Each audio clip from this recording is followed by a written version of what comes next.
Hey everyone, what's up and welcome back. If you're new here, I'm Lace, your host here at Crimes Untold. Today I'm going to be going over some unsolved mysteries. One of them was actually solved, but I'm still going to include it because they generally still include it in it.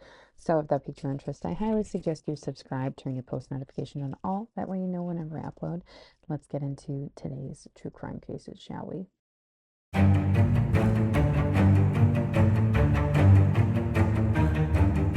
So the first case we're going to be discussing is that of Mary Badaracco. So she, back on August 19th of 1984, her car was discovered in the driveway of her home in Sherman.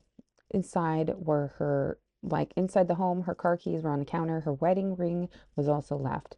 But what was more interesting is that the driver's side of the car was destroyed, like dented and scratched. Her 1982 Chevrolet Cavalier, or Chevy Cavalier, had a smashed windshield on the driver's side as well.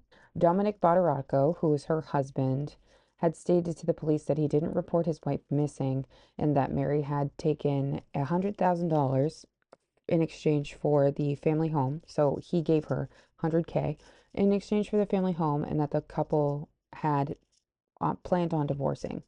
But what really happened? So 11 days after the last time her husband of 14 years saw his wife was 38-year-old Mary Edna-Badaracco was reported missing by one of her daughters, and this was on August 31st of 1984. They hadn't seen their mom, which was completely unlike her, because one of her daughters had just gotten engaged and the other one had a baby. So Mary was very involved in her children's life. So this set off alarm bells for her daughters when she didn't call them. She wasn't over there helping with the baby. She wasn't helping with the wedding planning and stuff like that. Sorry, there's something on my eyelash and I don't like it. Um, which I mean, if you think about it, a very caring and very involved mother would be super upset if her husband was cheating on her, which was in fact happening. Dominic was cheating on Mary, and it was a known fact. Apparently, when Mary discussed what she discovered with her husband, he offered her $100,000 to leave the family home and for them to divorce. But this is where it gets super weird. Dominic would also tell the kids that he paid their mom to leave and let them know that just so nonchalantly. Like they came over and he's just like, "Oh yeah, I paid your mom to leave and we're getting divorced." Just so completely nonchalant. It's so weird. So weird. What's worse than this is that the cops believed him. But what also made things worse is that her car mysteriously vanished after the kids visited for the first time after she went missing and after they discussed what happened to their mom after he told them that he paid her to leave. Literally within weeks following the disappearance of his wife, his girlfriend moved into the home on Wakeman Hill Road in which he was living with Mary. He would also file for divorce on grounds of desertion, and he was awarded it a year following her disappearance. There was no questions asked about it whatsoever. Whatsoever. Dominic would then marry the girlfriend that he moved into the home, and he would transfer the deed of the home to that same girlfriend in October of 2001. This woman would also sell the home in 2022 for $655,000. But there was also a tip given by a former Hells Angels member. Apparently, Mary was murdered due to a hit that Dominic had on her. This tip was given out but had yet to be proven. In November of 2010, there was a phone call in which Badaracco had transferred some funds from some accounts into a different account. This was talked about during a bribery case against him. So what do you think happened? I personally believe that her husband had something to do with it, but his son Joseph apparently did as well. His son's not really mentioned a lot in a lot of the context when it comes to the disappearance of Mary Badaracco. He's there, but he's not there. And they believe that he helped his father cover up the murder of his stepmother. If Mary would be found right now, she would be 79 years old because she has been missing for 38 years. This case is still unsolved. I would say semi-active because it has come back up in the news in the past few years, but it's not extremely active at this time. Next, we're going to be discussing the discovery of Jane Marie Prichard. Jane-Marie-Prichard was discovered in Blackbird State Forest on September 20th of 1986. She was found later on in the evening by two people that were camping in the state park. These people were from New Jersey and they went walking after setting up their camp. And that is when they would discover her semi-nude remains. They would contact the police and they would come out to the police would come out to investigate the scene. She was shot in the back and was found partially clothed.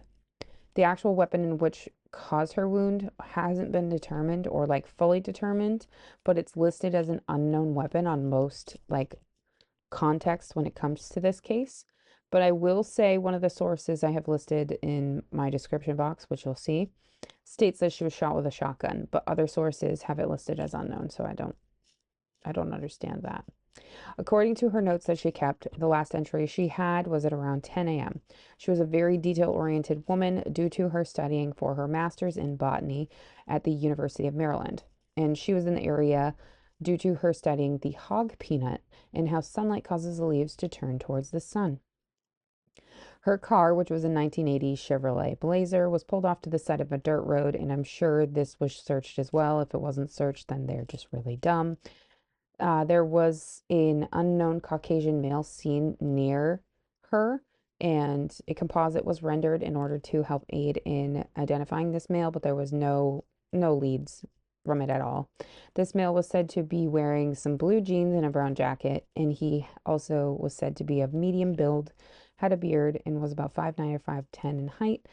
There was a man that was arrested, but he was ruled out due to his DNA not matching a hair found at the scene. As of right now in time, this is still unsolved, which is sad, but maybe one day her case will be solved. The next case is Jacqueline Dualaby. So in Midlothian, Illinois, Jacqueline Dualaby was kidnapped from her room while she slept back in 1988. Just a week later, she was found in Blue Island with a rope tied around her neck, and she was deceased. Jacqueline Dualaby was born to Jimmy and Cynthia Guess on May 17th of 1981.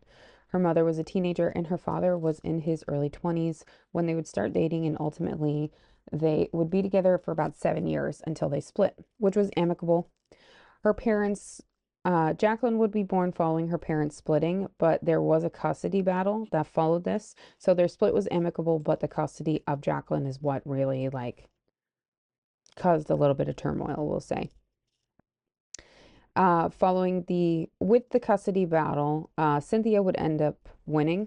Her mother would end up, well, Cynthia, which is Jacqueline's mother, she would end up going to marry another man. His name is David Dualaby. David ended up adopting Jacqueline as his own, which is really sweet.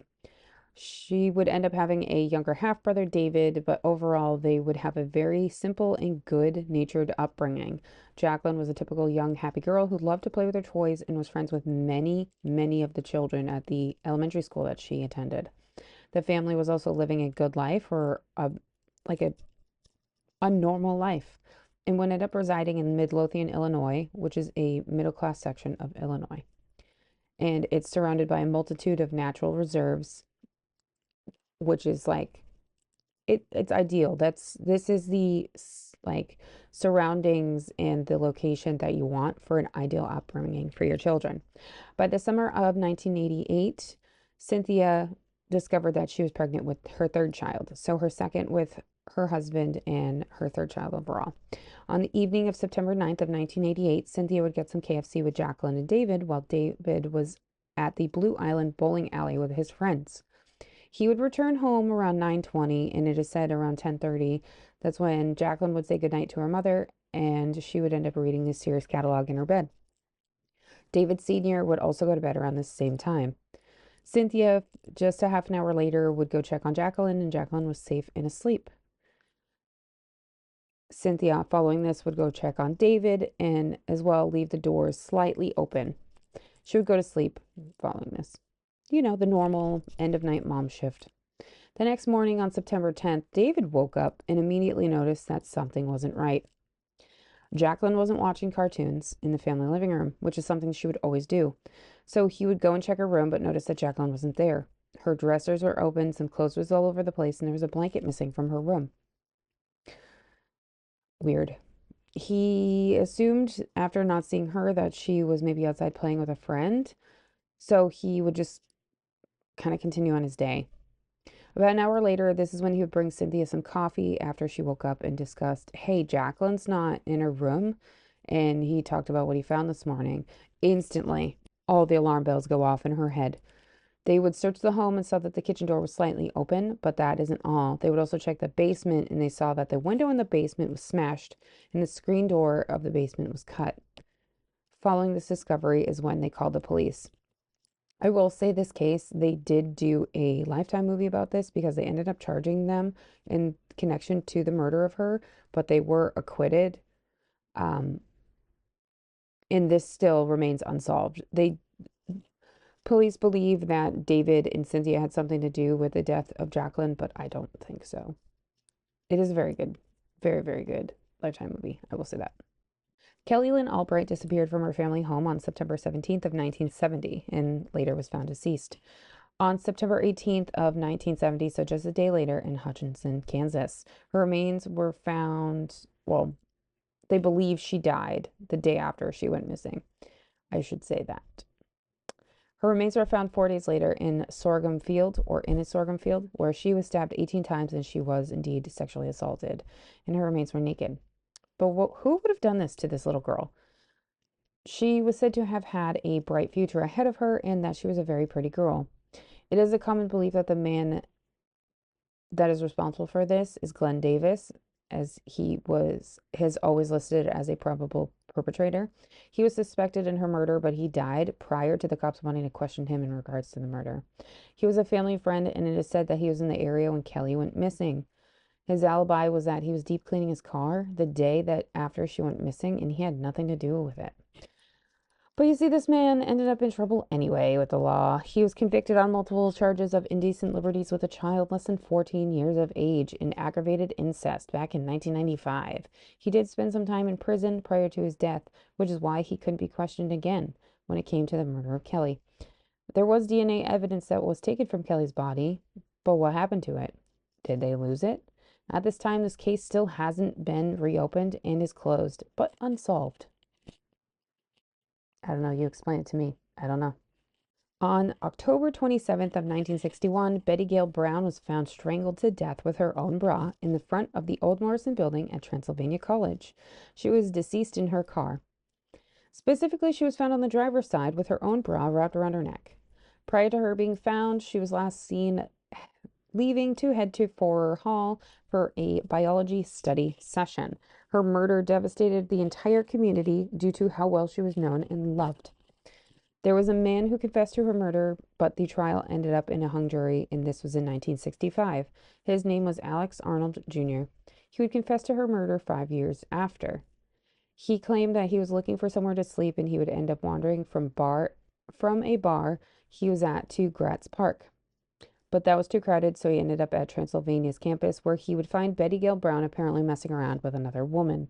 He then would ask them for a match, but instead got yelled at by the women. So, what do you think happens? He says that he was in a drunken rage and that he would attack them. The other woman would run away almost instantly, while Betty was basically like a rag doll that he was just tossing around all over the place. Her blood was all over the dashboard of the car. She had scratches and bruises all over her body. And then he would proceed to say that he strangled her with her own bra, and he claimed that the bra ended up on the ground because he threw it. He also went on to say that he would tuck her shirt back into her pants and then walked away. This is all what he said, but the bra was found around her neck and not on the ground. There was talks about charging him with rape, but there was also no signs of sexual assault from the autopsy report. But when it came to his trial, everything boiled down to, do you believe him? Or was he just retelling everything because he read it in the papers? Ultimately, the charges against him would end up being in a hung jury, and he was never ultimately retried for this case. He would end up dying in 1980 at the age of 49. But there was another suspect in this case. His name is Nolan Ray George, who is known for his serial killing spree in the 1980s in Michigan, Ohio, and Kentucky. George was in jail for first-degree murder charge and was paroled in the 90s, but would ultimately be resentenced in 2011. It is speculation, but not all believe that George was responsible for the murder of Betty-Gail-Brown. This case also remains unsolved. All right, this next one is actually local to me. The next one we're going to talk about is Maine's oldest cold case, and that is of Mary Catherine Olenchuk. 13-year-old Mary was last seen at the next to a maroon vehicle on August 9th of 1970 at around 5 p.m. by a woman who was staying at the Lookout Hotel, which is still there. This was about 200 yards from where the family was staying for the summer. The car in which she was last seen next to was driven by a male in his 30s, and he was wearing dark clothes, and the car was said to be a 1967 Chevy. This man in particular, she seemed to be very familiar with due to the smile on her face, and she would get in and they would end up driving away. So Ruth, who is Mary's mom, would get back home around 6 p.m. and she found that Mary hadn't returned. Mary went to get gum from Towers Drugstore and pick up a New York Times from Norseman Beach store before going back home to meet her mother and her sisters for dinner.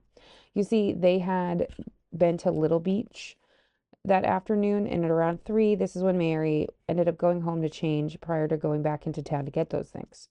At the beach was the last time she would be seen by her family.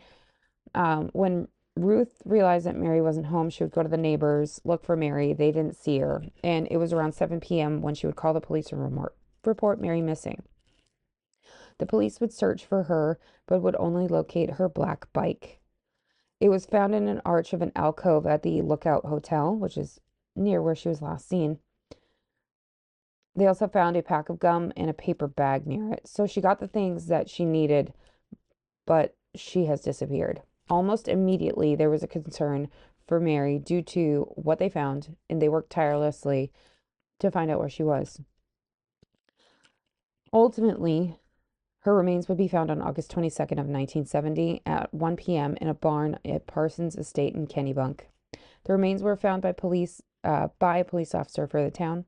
This barn in particular is on Wentworth Street, which is about 10.2 miles from where she was abducted. She would be found with a rope around her neck.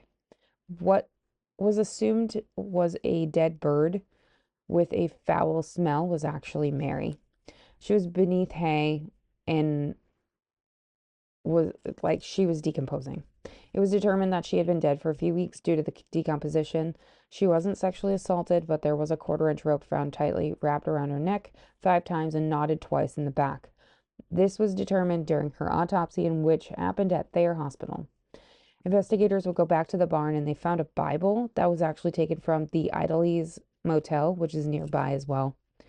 But there wasn't a lot to go on. The owner of the motel was followed up with, and this is when they learned that Bob Walsh, who's 16, had frequented the barn and was known to spend time there. He also admitted that he had gone fishing with a friend and was drinking in Kennebunk when Mary went missing. He would also say that they brought their fishing stuff to the barn. They heard some rustling in the woods nearby, felt uneasy, left their stuff at the entryway of the barn, and then they walked back to the motel. They reached the motel at around 2 a.m., but he would be ruled out as a suspect, unfortunately. The only thing that could be deduced is that this person that might have killed Mary might have been a lobsterman due to the rope because of the way it's knotted. This is the oldest unsolved murder in Maine at the time, and it stands unsolved at this time as well.